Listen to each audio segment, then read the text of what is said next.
시청자 여러분 안녕하십니까? 국내외 블록체인과 디지털 자산 현안에 대해서 속 시원하게 풀어드리면서 현실적인 제안을 제시해드리고 있는 블록체인과 경제산업의 강성호 인사이트를 진행을 하고 있는 KDA 강성호 회장입니다. 여러분들께서도 아시는 것처럼 대체 불가능 토큰 NFT 우리 생활 속에서 정말 다양하게 사용이 되면서 그 범위가 점점점 확장되고 있습니다. 하지만 우리나라를 비롯해서 전 세계적으로 NFT 관련한 법제화, 제도화가 되지 않으면서 현장에서는 다양한 사건, 사고로 고통을 받고 있는 분들도 많습니다.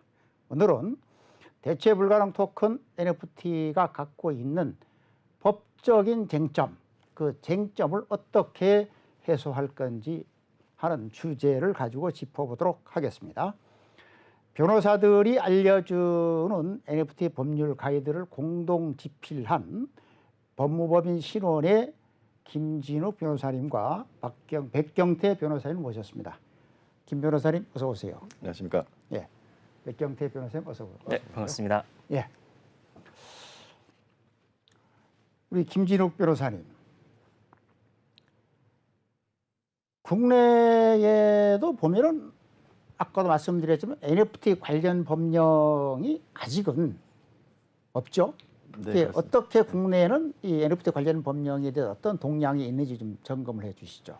우선 NFT는 non-fungible 토큰의 약자고 통상 블록체인 기술을 활용한 디지털 자산의 일종으로서 대체 불가능한 것으로 의미하고 있습니다. 근데 이것을 일반적으로 논하는 그런 정의이고 NFT를 직접적으로 정의하는 법률은 아직 존재하지 않는 상황입니다. 전 세계적으로 아직은 NFT는 뭐다 정의하는 법률이 없다는 거죠. 네, 그렇습니다. 서울중앙지방법원 판례에서도 마찬가지 취지에서 블록체인 기술을 이용해서 디지털 자산의 소유자를 증명하는 그런 가상의 토큰을 의미한다고 정의한 바는 있지만 아직 여전히 법률이 특별히 제정되어 있지는 않고요. 다만 가상자산에 관해서 특정 금융거래 정보의 보고 및 이용 등에 관한 법률, 앞으로 이게 줄여서 특금법이라고 말씀드릴 텐데요. 이 특금법이 시행 중이긴 하지만 마찬가지로 여기도 NFT에 관한 정의라든지 뭐 성격이라든지 이런 부분은 담고 있지는 않습니다. 네. 다만 이제 현재 최근에 지난 4월 25일에 국회 정무위의 법안 소위를 통과한 그 법안 중에 가상자산 이용자 보호법이 있습니다. 이 법안에는 그 주로 이제 시세 소송 등 불공정 행위에 대한 규제를 담고 있는데 여기도 여전히 NFT에 대한 내용은 다루고 있지는 않습니다. 네. 아직까지 한국을 비롯해서 모든 나라에서 NFT에 관련은 규정하고는 법은 없다. 그런 내용이죠. 김진욱 변호사님 이어서요. 그러면 이제 구체적으로 국내는 아직 법이 없지만 아까도 잠깐 말씀해 계셨는데 그 법원에서 판례를 통해서 NFT 관련한 판례가 좀 몇 건들이 있다고 하시죠? NFT가 등장한 지 뭐 몇 년 됐습니다. 꽤 됐는데 아직 그 법원 판례를 통해서 NFT의 법적 성질이라든지 또는 뭐 이게 소유의 대상이 되느냐 또는 인도 청구의 대상이 되느냐 여기에 대해서 아직 구체적으로 논한 판결은 발견되지 않고 있고요. 다만 이제 그 하급심 단계에서 자신의 창작물이 아닌 그런 작품을 NFT 컬렉션이라고 해서 그 백서를 만들고 또 투자자를 모으고 그런 행동을 해서 결국은 그 사기죄로 처벌받은 사례는 있습니다. 앞으로 뭐 저작권 침해라든지 또는 증권성에 관한 문제라든지 이게 사건이 축적이 되면은 여기에 대한 판결이 나올 텐데요. 구체적으로 NFT를 중점적으로 다루고 있는 그런 판례는 아직 발견되고 있지는 않습니다. 가상자산 관련 판례 중에는 이 가상자산을 채권자가 채무자에게 인도하라, 채무자가 채권자에게 인도하라라는 그런 취지의 판결은 나온 적이 있습니다. 네. 아직까지 이 NFT 역사에 비해서 법원 판결의 판례도 아직 대법 판례까지는 없다는 얘기죠. 네, 아직 나온 게 없습니다. 그리고 이어서 백경태 변호사님 외국으로 좀 눈을 돌려볼게요. 그러면 얼마 전에 유럽 연합의 그 암호자산법이 통과가 됐잖아요. 그러면 유럽연합의 암호자산법이라든지 뭐 다른 나라 이런 외국의 법제화도 아직 뚜렷하게 진전되는 게 없다고 하죠. 예, 네, 그렇습니다. 좀 알려주시죠. 네. 예. 지금 말씀 주신 것처럼 가장 먼저 뭐 유럽 쪽을 살펴보자면 최근에 이제 유럽 연합은 가상자산 규제에 관한 기본 법안 저희가 뭐 언론이나 인터넷을 통해서 이제 MICA 뭐 소위 뭐 미카라고 이제 그렇죠. 부르는 법안이 이제 통과가 되어서 내년 한 중순 무렵부터는 이제 적용이 될 것으로 예상을 하고 있고요. 이 미카에 따르면 기존의 그 EU 법 체계에서 다루고 있지 않던 이제 뭐 가상 자산 그렇죠, 그렇죠. 그리고 가상 자산을 발행하는 업자 혹은 서비스 제공자들에 대한 규제를 이제 규정을 하고 있습니다.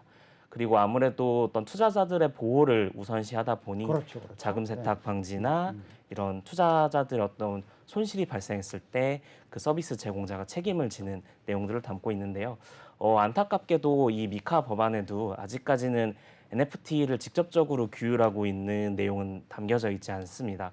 그러다 보니 이제 EU에서도 후발적으로 뭐 NFT나 디파이에 대해서는 이제 후속적인 어떤 법안들을 마련할 것으로 예측이 되고 있고요. 또 한번 눈을 돌려서 미국 쪽으로 가보면 바이든 행정부에서 작년 3월 무렵에 한 1년 전이죠. 그렇죠. 때 디지털 자산의 책임 있는 발전에 관한 행정 명령을 발표한 후에 조금 더 적극적으로 이제 디지털 자산을 규제하기 위한 프레임워크를 발표를 한 적이 있습니다. 그래서 이 프레임워크에서는 가상자산 거래소를 비롯해서 NFT를 어떻게 바라볼 것이고 이를 또 어떻게 규제할 것인지에 대해서 본격적으로 착수를 하겠다는 취지를 밝히고 있고요. 그에 따라서 지금 미국의 재무부에서는 연구를 하고 있고 예상컨대 올 7월까지는 NFT를 둘러싼 특히 뭐 가장 염려가 되고 있는 어떤 불법적인 금융 거래 이 부분에 대해서 조망을 한 결과를 내보일 것으로 예상은 하고 있습니다. 그럼 세계 최초로 NFT에 관련한 규정들이 미국에서 나오겠다.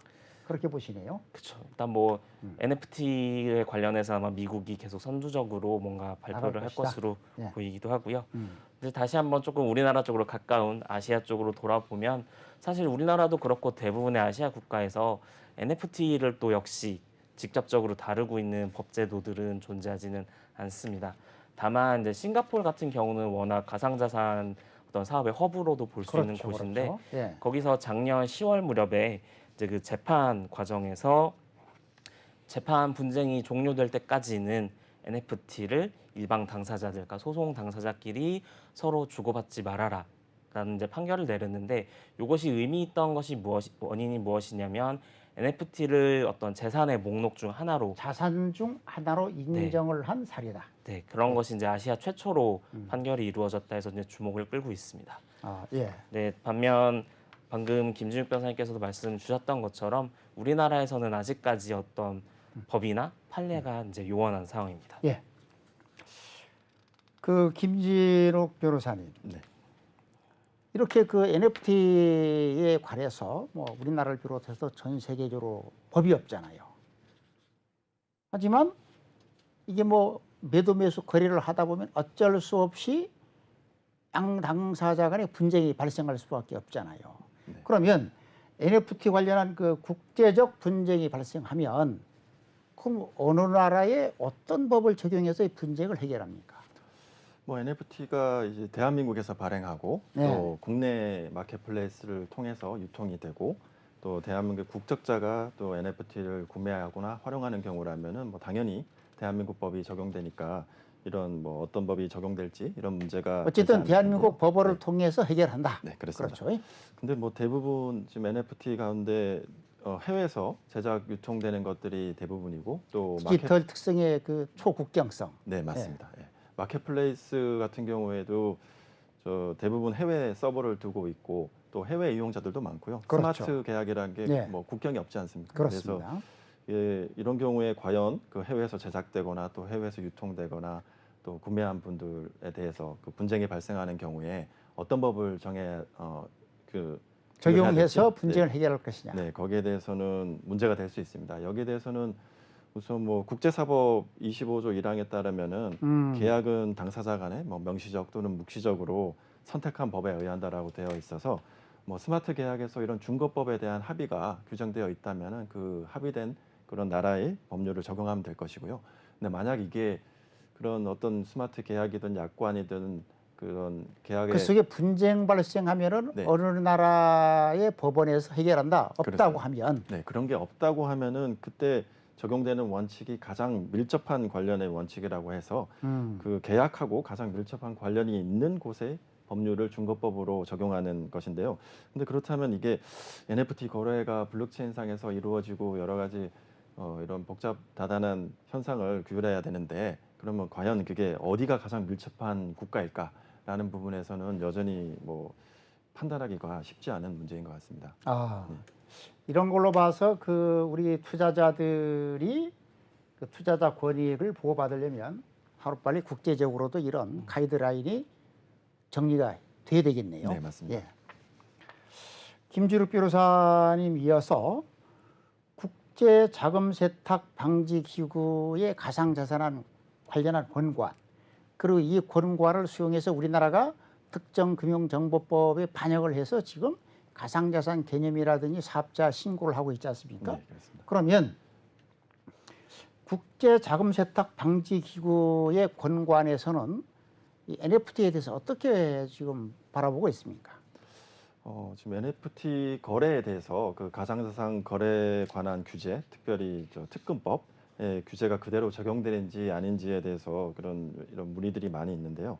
현재 그 NFT가 가상자산에 해당되는지 뭐 불분명한 상황입니다. 다만 국제자금 세탁 방지 기구에서는 그 지급 결제 수단으로 사용되는 NFT의 경우에는 가상자산에 해당된다라는 의견을 낸 적이 있고 뭐 여전히 한국에서는 그런 입법화가 된 바가 없기 때문에 뭐 이론의 여지가 있을 수 있지만 NFT도 결국은 가상자산 중에 토큰에 해당되는 성격이 있고 또 그 용도에 따라서는 FATF가 보듯이 그 가상자산으로 볼 여지도 있기 때문에 또 거래소를 통해서 만약 NFT를 거래하게 된다면은 특금법 적용 대상이 된다고 볼 수 있습니다. 이 특금법은 국제자금 세탁 방지 기구의 권고안을 세계 최초로 제도화한 법률이고요. 이 법률에서 그렇죠. 예. 뭐 주로 다루는 부분들은 트래블 룰이라든가 뭐 이 가상자산 금융 실명제라고 볼 수 있는 트래블 룰 그리고 그 불법 재산으로 의심되거나 고액의 가상자산 거래가 있는 것에 대해서는 금융 정보 분석 원장에게 보고해야 되는 의무 이런 의무들을 부과하고 있는데요. 이게 결국은 그 목적은 불법적인 자금 이동을 미리 차단하고 확인하기 위한 제도입니다. 자금 세탁과 테러 자금 조달 방지의 목적을 두고 네, 있죠. 맞습니다. 뭐 범죄에 쓰이는 돈이라든지 마약이나 뭐 대량 살상 무기를 구매하는데 쓰이는 돈을 미리 파악하고 규제하기 위한 것인데요. 아니 그 네. 요즘 논란이 되고 있는 김남국 의원이 네. 것도 네, 그 금융정보분석원에서 이상거래로 판단을 해서 네, 검찰에 통보한 걸로 통보를 알고 하면서 수사가 시작됐다 그러잖아요. 있습니다. 네, 맞습니다. 예, 그런 형태를 말하는 거죠. 네, 맞습니다. 예. 그리고 이번에는 투자자 여러분들께서 좀 귀가 솔깃한 질문과 답을 좀 들어보겠습니다. 백경태 변호사님, NFT 관련해서도 뭐 해킹, 자전거래, 이 불법적인 사례가 많잖아요. 네, 맞습니다. 그러면은 불법적인 사례가 어떤 케이스가 있고, 그럼 투자자가 어떻게 대응을 해야 됩니까? 네, 기본적으로 말씀을 드리자면 가장 흔한 형태의 범죄 행위는 바로 이제 사기라고 이제 먼저 표현할 수 사고죠. 있습니다. 예. 그래서 이제 사기가 어떤 식으로 이루어지냐면 보통 NFT 같은 경우는 특정 프로젝트를 이제 홍보를 하고 많은 사람들에게 이제 흥미를 보이게 해서 투자금을 모은 뒤 이제 그 소위 말하는 먹튀라고 이제 그렇죠, 발언을 그렇죠. 하는데 이제 발행자들이 이제 더 이상 뭐 종적을 감춘다거나 실제로 발행이 이루어지지 않는 형태들이 가장 기본적인 형태로 이루어져 있습니다. 이거를 저희는 소위 이제 러그풀이라고 많이 부르고 있는데요. 이게 그 러그가 그 네모난 양탄자라고 하면 거기에 사람들이 많이 올라갈 때까지 기다렸다가 그 양탄자를 땡김으로써 사람들이 이제 넘어지는 그런 효과가 넘어지는 게 그냥 떨어지게. 그렇죠. 네, 떨어지게끔 됨으로써 이제 사기 피해를 입는 방식을 러그풀 사기로 많이 부르고 있는데 NFT 관련해서는 어떤 프로젝트 캐슬, 뭐 진도지 코인, 뭐 유행을 하였던 오징어 게임 드라마에서 차용했다고 하는 뭐 오징어 게임 코인 네. 등 굉장히 다양한 홍보를 통해서 많은 투자금을 확보한 뒤에 말 그대로 이제 러그풀 사기를 통해서 투자자들의 어떤 재산상 손해를 입힌 사례들이 굉장히 많습니다. 간단히 그냥 몽창 잃어버리는 거잖아요. 맞습니다. 그러니까 대량의 어떤 투자금들을 말 그대로 손실이 되는 것이고요.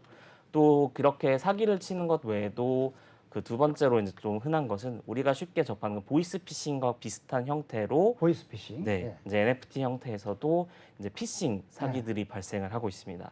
그러니까 결국은 기존의 NFT 프로젝트 뭐 계정에 대해서 해킹을 하거나 아니면은 사람들로 하여금 개인 정보를 유출하게끔 해서 뭐 NFT 내지는 자산을 이제 취득하는 빼돌리는 방식이 또 있는 탈취하는 것이죠. 거죠. 맞습니다. 도둑질 해가는 거잖아요. 맞습니다. 쉽게 말해서 말 그대로 도둑질을 해가는 네. 것이고요. 또 말씀 주신 것처럼 자전 거래는 어떻게 보면 NFT를 발행하고 있는 적절한 표현인지 모르겠습니다. 세력이 네.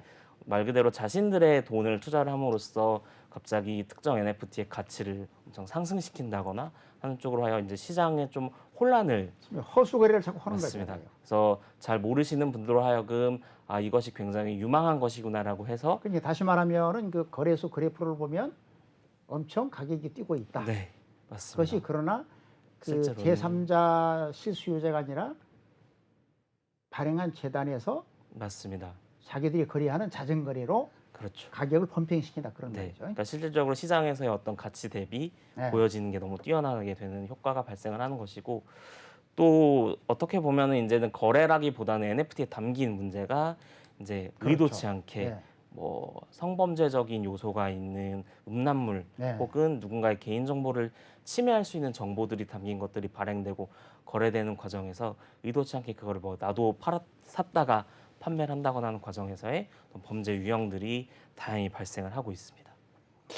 그러면 백경태 변호사님 앞에서는 유형을 소개했잖아요. 네. 근데 그 시청자 여러분들께서 듣고 싶은 건 유형은 알고 있어. 그럼 그런 유형을 내가 어떻게 판별을 하고 어떻게 대응을 해야 피해를 받지 않거나 최소화할까? 네. 해결 방안, 대응 방안은 뭐 있을 거 아닙니까? 네. 사실 NFT는 앞서 저희가 계속 말씀드렸던 것처럼 직접 이것을 규율하고 있는 법이 좀 부재하다 보니 아무래도 거래를 직접 하는 당사자들이 최우선적으로 조심해야 되는 것이 가장 우선되기는 합니다. 그렇기 때문에 스마트 계약을 통해서 특히 스마트 계약의 특성상 거래를 제가 체결을 하면 바로 거래가 이루어지기 때문에 조건만 달성이 충족이 되면 되면 자동 실행이 매매가 되는 것이죠. 이루어져 버리잖아요. 네, 맞습니다. 그래서 그 과정에서 이제 어떻게 보면 돌이킬 수 없는 부분들이 워낙 크다 보니 우선적으로 이제 구매를 하시는 분들께서는 이걸 직접적으로 유의를 하셔야 되는 것이고요.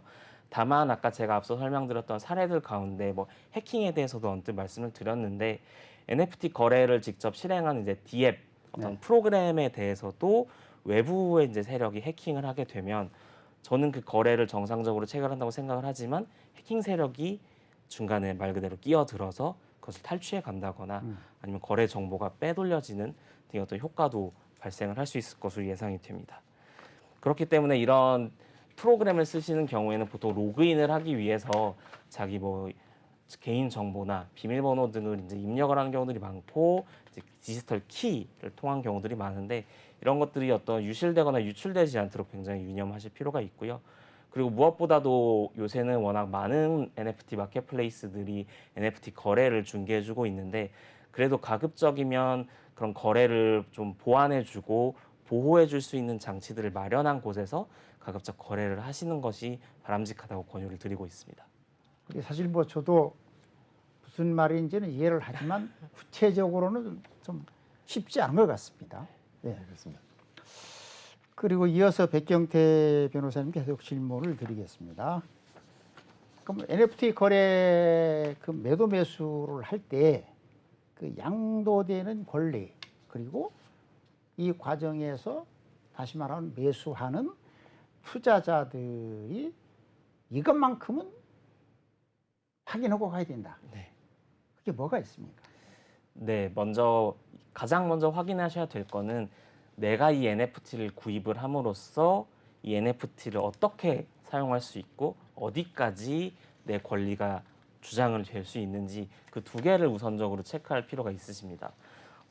많은 분들께서 NFT를 구입을 한다고 하면 그 NFT에 담겨져 있는 어떤 뭐 이미지라던가 영상을 내가 내 소유물로 가진다고 생각을 하시기 마련인데 사실 이거를 좀 기술적으로 뜯어다 보면 NFT는 개념상 이제 스마트 계약에 그렇죠. 이행을 할 수 있는 어떤 식별자 코드가 있기 마련이고, 그리고 그 원작의 어떤 이제 메타데이터라고 저희가 부르는데, 원작을 이제 소스 코드 형태로 구현한 코드 언어가 있게 되고, 마지막으로는 아무래도 그 디지털화된 이제 이미지나 영상을 저희가 소비자가 구매자가 볼 수 있도록 하게끔 연결해주는 외부 저장소 링크가 구성이 되어 있습니다. 이거를 우리가 다시 얘기를 종합을 해서 보면, 사실 저희는 그 작품을, 물리적인 작품을 구매하는 것이 아니기 때문에 실질적으로 우리는 어떤 물건을 구입을 해서 내가 이걸 가진다라고 생각을 하실 수 있으나 사실은 그렇지 않다는 것을 좀 유념해 두실 필요가 있습니다. 아, 그럼 NFT로 발행한 그 작품의 일부를 내가 수요하는 게 아니다. 맞습니다. 네. 그래서 소유권을 확보하는 것이 아니고요. 그러니까 간단하게 저희가 이제 설명을 드리자면, 여기서 이제 많이 논란이 되는 것이 결국은 소유권과 그렇죠. 네. 저작권에 대한 이제 개념 또한 여러분들께서 이해를 하실 필요가 있으신데, 소유권은 말 그대로 제가 그 물건을 구매를 하거나 취득을 했을 때 이것을 처분할 수 있는 그렇죠. 권리를 그건 이제 내 의미하는 거잖아요, 거죠. 그러니까. 맞습니다. 팔든지 주든지. 네, 네. 네. 근데 이제 저작권은 그 어떤 콘텐츠를 창작한 사람이 보유하는 권리로서 이것을 어떻게 복제를 할 것인지, 아니면 이렇게 NFT로 제작을 할 것인지, 뭐 인터넷으로 전송을 할 것인지, 이런 걸 다양한 여러 가지의 권리를 이제 가지고 있는 것을 저작권이라고 하는데, NFT를 보통 우리가 구입을 하게 되면 이러한 소유권보다는 저작권의 일종의 어떤 허락을 받았다고 이해를 하시는 게 좀 편하십니다. 사용권을 의미합니까? 맞습니다. 그러니까 더 편한 언어로 말씀을 드리면, 저희는 저작물에 대한 이용 허락을 받았다고 이제 법적인 용어로 말씀을 드리는데, 회장님 말씀처럼 NFT 구입을 하면 이 작품이 화체된 NFT를 내가 이 범위 내에서 사용할 수 있는 권한을 취득한다고 보시면 되고요. 근데 다만 그 거래를 하는 과정에서, 그리고 각 NFT마다 그렇게 표현하고 있는 그 사용권의 범위는 굉장히 상이할 수 있습니다. 그렇죠. 그렇죠. 그렇기 때문에 저는 내가 이 NFT를 구입을 하면 여러 사람들한테 보여줄 수도 있고, 뭐 어디에 틀어줄 수도 있고, 방영을 할 수도 있겠다라고 생각을 할 수 있는데, 그 거래 조건을 잘 살펴보시면 단지 그거는 제가 혼자만 보유할 수 있다거나, 아니면 재판매가 안 된다거나 하는 약간의 제약들이 존재할 수 있습니다. 제3자에게 보여줄 수 있는 공연권이 없다는 거죠. 맞습니다. 그래서 그런 저작권적인 어떤 각각의 제한과 범위들이 매우 다르기 때문에 이제 그런 것들을 유념하셔서 구입을 하실 필요가 있으십니다. 예, NFT를 구입하시는 분들은 지금까지는 일반적인 상식으로 보면 그 작품의 일부분을 내가 소유하는 것으로 생각을 하고 계시는데, 그렇지 않다 하는 부분에 상당히 유념을 해 주시면 좋겠습니다. 그러면 시청자 여러분, 우선 이까지 듣고 잠시 쉬었다가 2부로 진행토록 하겠습니다. 잠시 후에 2부 진행토록 하겠습니다. 예.